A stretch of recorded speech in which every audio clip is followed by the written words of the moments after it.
Hello दोस्तों, आज अब हम बात करेंगे अध्याय 2 संविधान सभा के बारे में। तो यहाँ पे हम देखेंगे भारत में संविधान सभा के गठन का जो विचार आया 1934 में पहली बार किसको सबसे पहले आया? एम.एन. रॉय को, ठीक है?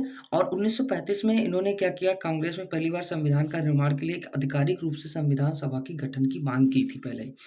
उसके बाद 1938 में जवाहरलाल नेहरू ने ये घोषणा की थी कि स्वतंत्र भारत का जो संविधान होगा वो वयस्क मताधिकार के आधार पे होगा। मतलब कि जो वयस्क लोग हैं उनके मत के आधार पे होगा। मतलब जैसे हम लोग एडल्ट फ्रेंचाइज बोलते हैं कि हम लोग 18 के बाद हम लोग वोट कर सकते हैं, ऐसा कुछ। नेहरू ने इस मांग को ब्रिटिश के सैद्धांतिक रूप से स्वीकार कर लिया और 1940 में अगस्त प्रस्ताव के रूप में इसको जाने जाने लगा। मतलब इन्होंने जो मांग किया इसको ब्रिटिश सरकार ने स्वीकार कर लिया था और इसी को हम लोग अगस्त प्रस्ताव जाना जाता है, जो कि 1940 में हुआ था। क्रिप्स मिशन 1946 में भारत आया। अब क्रिप्स मिशन कौन लाया था? तो लाए थे सर पैंथी लॉरेंस, जो कि उसके अध्यक्ष थे। एबी अलेक्जेंडर, सर स्टोपर्स क्रिप्स, ये 3 लोग थे उसमें। 1946 में जब ईस्वी को ब्रिटेन के प्रधानमंत्री एटली ने ब्रिटिश मंत्रिमंडल के 3 सदस्य, जो भी हमने ऊपर पढ़े हैं, को भारत भेजा, जिसे कैबिनेट मिशन कहा जाता है। इसी को हम लोग क्या बोलते थे? Cabinet mission. कैबिनेट मिशन का मुख्य कार्य था संविधान सभा को गठन कर भारतीयों द्वारा संविधान बनाने का कार्य करना था। इनका जो था कि कैबिनेट मिशन का जो मुख्य जो काम था कि यहाँ पे संविधान बनाने का काम करना था। भारत में जवाहरलाल नेहरू की अध्यक्षता में अंतरिम सरकार का गठन कैबिनेट मिशन की योजना के तहत किया गया था और अंतरिम मंत्रिमंडल अंग इस प्रकार था। तो पहले सबसे देखते हैं कौन क्या था। तो जो जवाहरलाल नेहरू पहला मंत्रिमंडल 1947 में स्वतंत्र भारत का सरदार वल्लभ भाई पटेल गृह सूचना के थे और राजेंद्र प्रसाद खाद्य एवं कृषि के थे। जॉन मथाई जो थे उद्योग, जैसे हम लोग देते हैं कि खाद्य मंत्री, ये मंत्री, तो वैसे वहाँ पे भी वो चीज़ें थी। तो यहाँ पे ज़्यादातर आपका ये पूछा जा सकता है, राजेंद्र प्रसाद को खाद्य और ये, और लियाकत अली खान वित्त मंत्री थे और अब्दुल रख निस्तार जो थे डाक एवं वो थे। आसफ अली आपके रेलवे मंत्री थे। श्री राजगोपालाचारी जी जो थे वो शिक्षा एवं कला एवं आई चुंदी नगर जो थे वो वाणिज्य थे। अब यहाँ पे जोगेंद्र नाथ मंडल, इनका कोई उतना ही नहीं, सिर्फ गजनर खान देख लेना एक बार। अब कैबिनेट मिशन द्वारा प्रस्तुत किए सुझावों के अनुसार 1946 में संविधान का जो गठन हुआ, मिशन जो कैबिनेट मिशन था कि योजनानुसार संविधान सभा का स्वरूप निम्नलिखित प्रकार का होना चाहिए। तो पहले इन्होंने कहा संविधान सभा की कुल सदस्यों की संख्या 389 थी।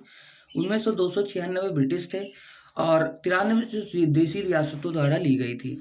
हर ब्रिटिश फ्रांस में देसी रियासत को उसकी जनसंख्या के अनुपात में सीटें दी जानी थी और प्रत्येक 10 लाख लोगों पर एक सीट दी गई थी। ये ध्यान रखना, कितने लोगों पे? तो 10 लाख लोगों पे एक सीट दी गई थी।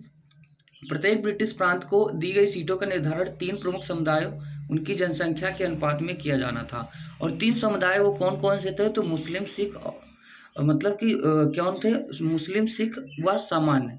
अब यहाँ पे देसी रियासतों के प्रतिनिधियों का जो चयन हुआ चुनाव के द्वारा नहीं, बल्कि रियासत के प्रमुखों द्वारा किया गया।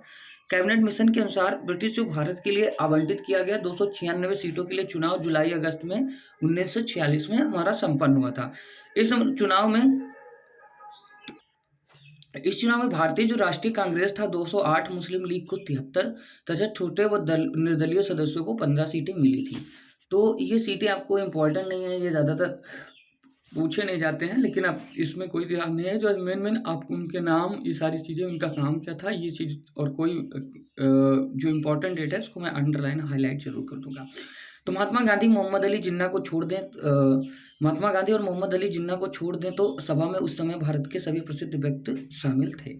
तो यहाँ पे 19 दिसंबर 1946 की बात है, संविधान सभा का प्रथम बैठक जिसमें मुस्लिम लीग ने भाग नहीं लिया था। तो पूछा जाता है किस बैठक में नहीं भाग लिया था? तो यहाँ पे जो संविधान सभा का प्रथम बैठक था उसमें मुस्लिम लीग ने भाग नहीं लिया था। अब संविधान सभा का अधिवेशन जो हुआ 9 दिसंबर 1946 को केंद्रीय कक्ष में संपन्न हुआ। उसमें डॉक्टर सच्चिदानंद सिन्हा जी को सर्वसम्मत से संविधान का अस्थायी अध्यक्ष चुना गया। तो यहाँ पे अस्थायी अध्यक्ष कौन था? तो डॉक्टर सच्चिदानंद सिन्हा जी थे। फिर 11 दिसंबर 1946 को कांग्रेस नेता डॉक्टर राजेंद्र प्रसाद को अस्थायी अध्यक्ष चुना जाता है और इसके अध्यक्ष बने रहने से अब यहाँ पे आप देखेंगे हाँ, अब उसके बाद इसके अध्यक्ष बना रहने जाता है, वो एक आता है उद्देश्य प्रस्ताव जो कि 1946 में आता है। 13 दिसंबर को जवाहरलाल नेहरू ने सभा में उद्देश्य प्रस्ताव पेश किया और संविधान सभा की पहली बैठक 9 दिसंबर इतना को वर्तमान संसद केंद्रीय कक्ष में हुई थी। मुस्लिम लीग ने इस बैठक पे बहिष्कार किया गया और अलग पाकिस्तान की मांग उठाई, यहीं से 1946 में ही। सभा के वरिष्ठ सदस्य डॉक्टर सच्चिदानंद सिन्हा जो थे उस समय अस्थायी अध्यक्ष बनाया गया था। 2 दिन पश्चात 11 दिसंबर को डॉक्टर राजेंद्र प्रसाद को सभा का अस्थायी अध्यक्ष बना दिया गया था, जो 22 जनवरी 1947 को संविधान सभा द्वारा शपथ किया गया था। अब भारत को एक स्वतंत्र और संप्रभु गणराज्य के रूप में स्थापित किया जाए और भारत की इनकी जो डिमांड थी यहाँ पे जो इन्होंने प्रस्ताव रखा उसमें क्या था कि संप्रभु और स्वतंत्र हों। उसके बाद भारत के समस्त नागरिक को विचार अभिव्यक्ति संस्था बनाने का कोई व्यवसाय करने का इनको पूरा अधिकार दिया जाए। अल्पसंख्यकों तथा अनुसूचित जातियों पिछड़े वर्गों के लिए की हितों के लिए उपयुक्त रक्षा के उपाय किए जाएं। देश की एकता को अस्थायित्व प्रदान किया जाए और यही उद्देश्य प्रस्ताव संविधान की प्रस्तावना का मूल रूप भी आगे बना है। अब यहाँ पे अस्थायी सदस्य हम लोग पढ़ चुके हैं। अध्यक्ष डॉक्टर राजेंद्र प्रसाद हैं, ये भी पढ़ चुके हैं। उपाध्यक्ष एस.सी. मुखर्जी और वो ये ध्यान देखना, उपाध्यक्ष जो थे वो एच.जी. मुखर्जी थे और उसके बाद बी.टी. कृष्णाचार्य जी थे। अब संविधान के कुछ अन्य कार्य भी देख लेते हैं। तो 1949 में जो था राष्ट्रमंडल में भारत की सदस्यता होती है। 22 जुलाई 1947 को हम राष्ट्रध्वज, ये इंपॉर्टेंट है जो मैं हाईलाइट कर रहा हूँ, और 24 जनवरी 1950 को ये लोग राष्ट्रगान को अपनाता है और 26 जनवरी 1950 को इन्होंने क्या किया, गीत को भी अपना लिया, राष्ट्रीय गीत। उसके बाद 24 जनवरी 1950 को राजेंद्र प्रसाद को भारत का पहला प्रधानमंत्री चुना गया। तो ये और ये आपका राष्ट्रध्वज ये जरूर पूछा जाता है। अब उसके बाद आगे बात करते हैं। संविधान सभा बनने में हमारा 2 वर्ष 11 माह 18 दिन लगी और कुल 11 बैठकें हुई थी। 60 देशों का संविधान का अवलोकन और उसके प्रारूप 114 दिन तक विचार हुआ। कुल खर्च 64 लाख आया था और 24 जनवरी 1950 को संविधान सभा की अंतिम बैठक हुई थी। ये चीज ध्यान रखना।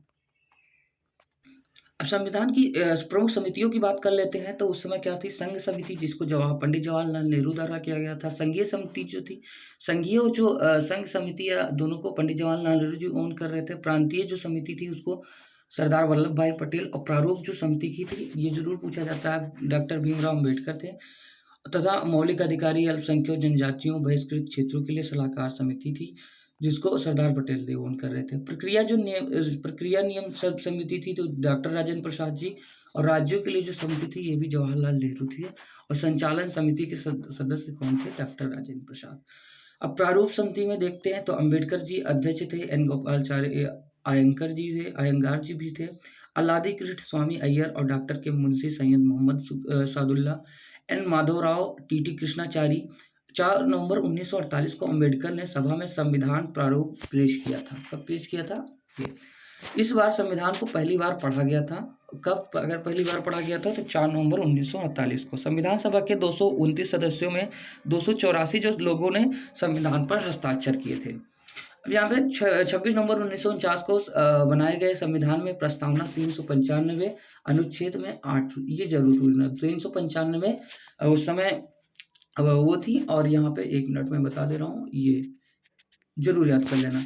अब हिंदू समुदाय के आधार पर प्रतिनिधित्व कितना था, हिंदू 163, मुस्लिम 80, अनुसूचित जाति जो थे 31 थे, भारतीय ईसाई जो थे 6 थे, पिछड़ी जनजातियां 6 थी, सिख जो थे 6 थे, एंग्लो इंडियन उस समय क्या थे 3 थे, और पारसी हमारे 3 थे। तो भारत संविधान के राज्यवार के आधार पर देखें तो मद्रास सबसे ज्यादा था, मद्रास नहीं और भी देश थे, मतलब मद्रास 49 थे, बॉम्बे 21 थे, पश्चिम बंगाल के 19 और संयुक्त प्रांत उसको 55 थे।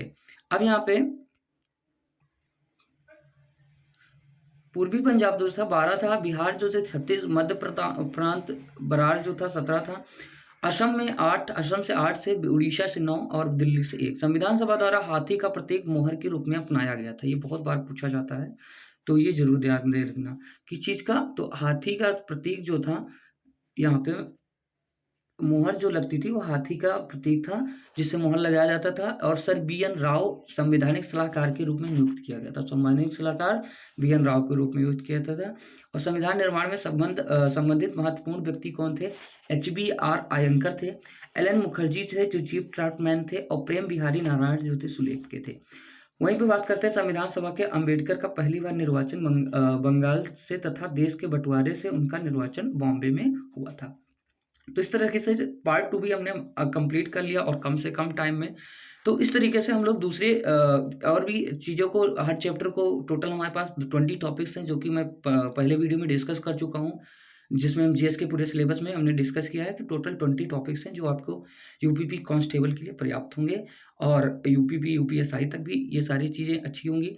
तो और कम टाइम में मैं आपको ये सारी चीज़ें बताने की कोशिश करूँगा। दोस्तों लगभग हम कोशिश करेंगे 10 या 15 मिनट से ज़्यादा कोई बड़ी वीडियो ना हो और उसमें हम लोग और हाँ, थोड़ी बहुत वीडियो अगर बड़ी होगी तो वो भी थोड़ा आपका पार्लियामेंट का थोड़ा-सा बड़ा हो सकता है। उसमें थोड़ा-सा संसद वाला पार्ट ये आपका बड़ा होगा क्योंकि ये एक बड़ा चैप्टर है तो इसमें थोड़ा टाइम लग सकता है। बाकी आपके सारे चैप्टर जो होंगे लगभग 10 से 15 मिनट के अंदर मैं खत्म करने की पूरी कोशिश करूँगा।